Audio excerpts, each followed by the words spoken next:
असम चुनाव को लेकर बीजेपी को हार का डर सताने लगा है। इस साल होने वाले असम चुनाव को लेकर सीएम हिमंता बिस्वा शर्मा का एक बयान सामने आया है। उन्होंने इस चुनाव में बीजेपी की जीत को लेकर शंका जाहिर की है, जिसे लेकर अब सवाल उठने लगे हैं कि क्या असम बीजेपी ने चुनाव से पहले ही मैदान छोड़ दिया है। तो क्या है ये पूरी खबर, देखेंगे इस रिपोर्ट में। इस साल असम में होने वाले विधानसभा चुनाव को लेकर बीजेपी को पहले से ही हार का डर सताने लगा है। मुख्यमंत्री हिमंता बिस्वा शर्मा के एक ताजा बयान ने राज्य की सियासत में हलचल तेज कर दी है।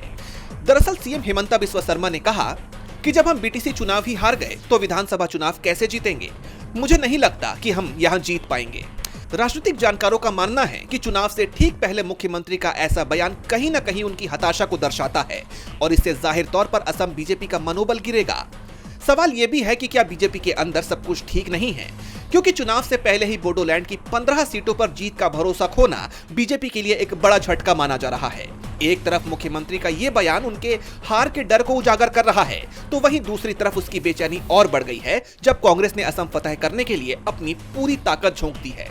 क्योंकि प्रियंका गांधी को असम स्क्रीनिंग कमेटी का अध्यक्ष बनाया जाना इस बात का संकेत है कि आलाकमान अब असम को हल्के में नहीं ले रहा है।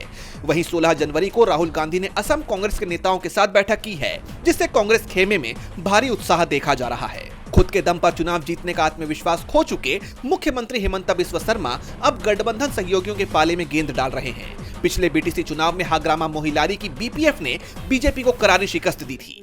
अब सवाल यह है कि क्या बीजेपी सिर्फ बैसाखियों के सहारे ही बोडोलैंड में टिक पाएगी।